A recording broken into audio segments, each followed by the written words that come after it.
Hi everybody, it's Dee Dee Vicino from allergies.com. So happy that you are here with me this morning to talk about some really serious but important stuff that will keep your child safe and hopefully give you as a parent a little peace of mind as we approach the beginning of the school year. I feel like it was just yesterday that I was saying, oh my gosh, I can't believe summer's here, summer's here, summer's here. And now I can't believe I'm saying, oh my gosh, it's almost time for back to school, back to school, back to school. Summer went really, really fast this year, and I feel like we didn't get a whole lot of it. I need a little more. I don't know about you, but I need a little more. But we are here today to talk about these wonderful, wonderful 504 plans. I'm going to post this blog later. It'll be on the website, allergies.com. All of our stuff is always posted there. The videos are posted there, as well as Facebook. All of the blogs that are related to the videos and recipes and fun things. So if you pop over there, if you sign up for our newsletter, you get a free gift, and that's always cool. But let's dig right into it for now. 504 plans, 9 things you need to know. The first thing you need, and I've got my little cards here because I can't memorize nine things, so I've got cheat sheets. So what is a 504 plan anyway, and does my child need one? A 504 plan is basically a subset of the American Disability Act. So the American Disability Act says that you have an impairment that affects your physical or mental ability, that limits your life interaction, then you qualify for a disability. And I would say that being allergic to food definitely limits my life's major activities, because I think one of the major activities we have in life is eating, right? So if we have a problem with eating, we definitely qualify for a disability under the American Disabilities Act. Now, Section 504 of the Rehabilitation Act of 1972 takes that one step further, and this is where we get the protections for our kids in school. And basically, and I'm reading it here, it says that there is no, and I'm paraphrasing as well, that no qualified individuals, again, going back to the ADA, you do qualify for a disability if you have a food allergy. No qualified individual should be excluded from participation in any program or activity that receives federal funding. So if your child is at a public school or a charter school that receives public funding, they qualify for a 504 plan to protect them from exclusion in school activities or programs. So that is a 504 plan. Does your child need one? In my humble opinion, yes, yes, yes. A 504 plan provides you with legal protection. I'm so glad you guys are popping in and viewing. It's nice to have you here. It provides you legal protection and comes up with a plan. It's a legally binding contract between you and the school district. So it's that extra layer of protection that protects you and provides extra motivation for people taking care of your child, because if they're in violation of any of those accommodations, they are legally liable for the ramifications of those violations. So I think it's a really good idea to get yourself a 504 plan. Second thing you need to know, funding. We talked about funding. This applies to schools that receive federal funding, public funding. What if your school does not receive federal funding? Still have a conversation. You see this one right here? That one. She went to private schools. I've had 504 plans for both of my kids. Do know that I was also a teacher and an assistant principal. So I sat in on 504 plan meetings as a teacher. I sat on 504 plan meetings as a principal, and I sat in on 504 plans with both of these kids as a parent. So this is something I do have a little bit of experience with. But again, this one was at a private school, so they did not have to accommodate me. I sat down with the teachers, explained the situation. Hers was a learning issue, not a food issue, by the way. And they were so accommodating and so wonderful. So it always pays to have those conversations, whether you're at a private school or a public school. It won't be called a 504 plan, but it is a plan that you can put into place with those teachers. All right, number 3, we're moving and grooving this morning. How do you get a 504 plan anyway? It's really a simple process. It is a long process. It is not an easy process in the sense of time. There are a lot of T's to cross and I's to dots and meetings to be had.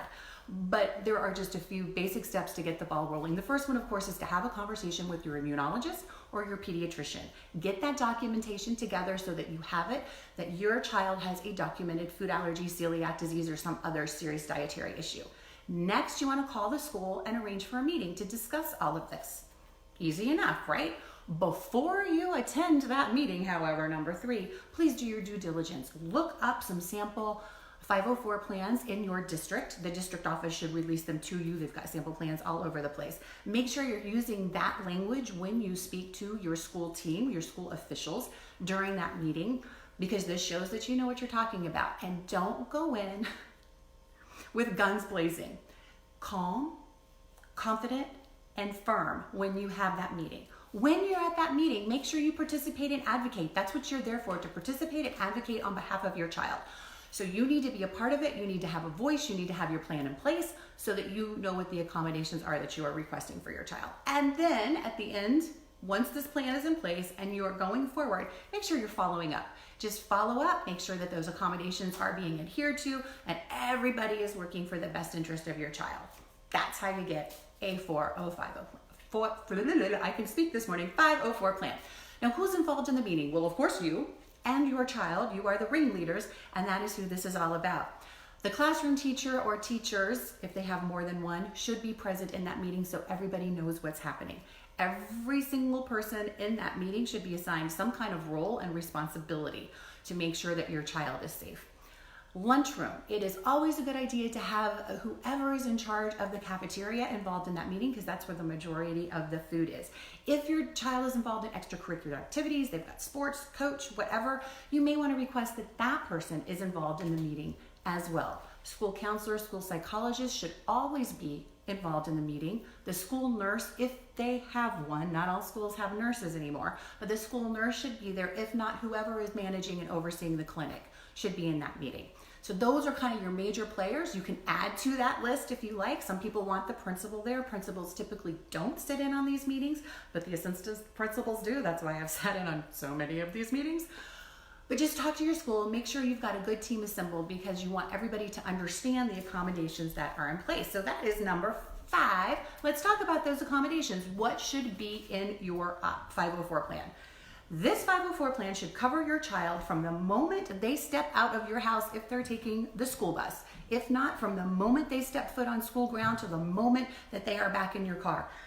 Accommodations for the school bus, accommodations for the classroom, accommodations for the lunchroom, accommodations for field trips, accommodations for extracurricular activities and programs. All of these things should be covered within the 504 plan. And again, the players need to be involved in this. And we can talk more about this at length if we want more detail. I don't want to take up, we could talk about this for an hour this morning, and that's not fair to you. If you have specifics that you want to discuss with me, you can private message me. Listen to my dog losing her mind. I cannot even believe it. My husband just came home and waved at me. My morning is not going as smoothly as I thought in front of you today. But y'all forgive me, right? Thank you so much. You're the best. So those are it's probably the tip of the iceberg, because every child is different and every situation is different and every school is different. But again, if you want to talk more at length, just go ahead and send me a little note and we can absolutely have a conversation. Speaking of extracurricular activities, point number 6, are they covered on your child's 504 plan? Really good question. Maybe. It really does depend. Again, it always goes back to public funding. Is the event funded publicly? If it's an event or extracurricular activity that's overseen by your school on school property, yes, absolutely covered. If an outside organization is coming in, might not be covered. If it's taking place off of school grounds, might not be covered. So you really need to talk to your school team and your school officials. Most of the time, they will try to make sure that your child is safe, regardless. And if your child is going to an extracurricular activity that is organized by someone outside of your school district, you may need to sit down and have a conversation with whoever is coordinating that activity to make sure they understand your child's issues and what is happening with them, because that's your pumpkin. That's your Sacred Heart, and we want to make sure that's safe wherever you go. So that's the short answer to that. Again, we can have longer conversations anytime. I love talking to you guys, so you can always chat with me. I love when I get notes from parents. It makes me smile. Does your 504 plan ever expire? Point number 7. Yes, annually. This needs to be revisited every single year.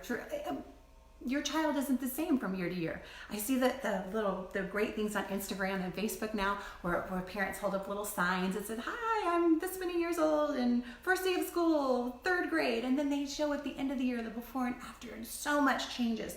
Responsibilities change. When your child is little, they're probably not self-carrying their epinephrine.